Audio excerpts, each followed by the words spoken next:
हर आदमी को ये सोचना चाहिए कि नमाज फर्ज होती है इंसान के बालिग होने के बाद। बालिग होने से पहले नमाजें फर्ज नहीं है। अगरचे हुक्म यह है कि बच्चों को भी रफ्ता रफ्ता आदी बनाया जाए, सिखाया जाए। हदीस में है कि जब बच्चा 7 साल की उम्र का हो जाए तो उसको नमाज सिखाओ, नमाज पढ़ाओ, और 10 साल का हो जाए तो फिर उसको तंबीह के तौर पर मार भी सकते हो कि भाई तुमने नमाज क्यों नहीं पढ़ी, लेकिन शरअन उसके जिम्मे फर्ज नहीं। बालिग जब हो जाता है इंसान तो फिर बालिग होने के वक्त से इंसान के ऊपर नमाजें फर्ज होती हैं। बालिग होने के माना यह है कि या तो बुलूग की अलामतें जाहिर हो जाएं, मर्दों के अंदर मसलन एहतलाम होने लगे, या बच्चियों में उनको माहवारी आ जाए, तो उससे वो बालिग तसव्वुर की जाती है। अब ये अंदाजा लगाएं कि मेरे बालिग होने से लेकर अब तक मुझसे कुछ नमाजें कज़ा हुई हैं या नहीं। अगर हुई हैं तो उनका हिसाब रखें, और असल बात तो यह है कि उनको जल्द अज जल्द कज़ा करने की कोशिश करें।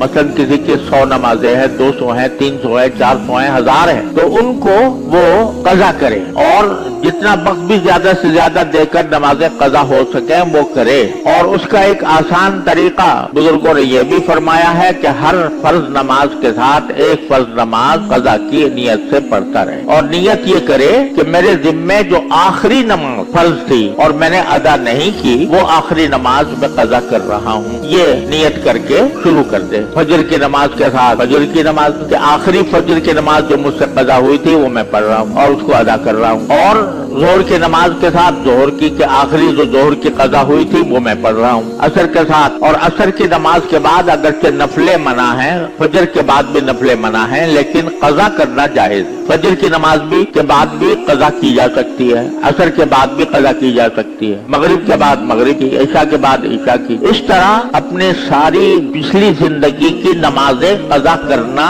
ये इंसान के जिम्मे तौबा की तकमील के लिए जरूरी। आजकल बात लोगों ने ये मशहूर कर दिया है कि अगर किसी शख्स ने तौबा कर ली, नमाजें पिछले जमाने में नहीं पढ़ी थी, तो बस तौबा कर ले तो काफी है, पिछली नमाजों को कज़ा करने की जरूरत नहीं है। ये बात सही नहीं। रसूल करीम सल्लल्लाहु अलैहि वसल्लम का इरशाद है कि अगर कोई शख्स किसी नमाज से सो गया था, सोने की वजह से नमाज चली गई, या भूल गया था, भूलने की वजह से नमाज चली गई, तो फिर जब भी उसको याद आए तो वो उसको अदा कर ले, क्योंकि वही उसका वक्त है। ये अल्फाज है हदीस पाक सल्लल्लाहु अलैहि वसल्लम, हुज़ूर अक़दस सल्लल्लाहु अलैहि वसल्लम की हदीस पाक है। तो जब बाज़ लोग ये कहते हैं कि भूल कर जो छोड़ी हो उसकी तो कज़ा है, और जानबूझकर जो छोड़ी हो उसकी कज़ा नहीं, अजीब फलसफा है। यानी एक आदमी ने भूल गया, भूल कर नमाज छोड़ दी, तो ये तो एक तरह से एक उज़्र हो गया ना, उस उज़्र की वजह से नमाज छोड़ी है, तो फिर उसकी कज़ा लाजिम करार दी। अब जो जानबूझकर छोड़ी थी, यानी नमाज की फर्जियत जानने के बावजूद और गफलत में छोड़ दी थी, तो उसकी कज़ा कहते हैं वाजिब नहीं। ये बिल्कुल अहमकाना बात है। उसकी कज़ा तो और वाजिब है। अपनी इस्ताअत की हद तक हर रोज अपने नमाजों के साथ एक नमाज पीछे कज़ा करे, अंदाजा लगाए कि कितनी नमाजें मेरी कज़ा हुई हैं, कितने दिनों की हुई है, उसका हिसाब अपने पास लिखे, और साथ में ये वसीयत भी लिखे कि अगर मैं अपनी जिंदगी में ये नमाजें कज़ा न कर सका तो फिर मुझे मेरे तरके से उसके फिदिये की रकम अदा की जाए।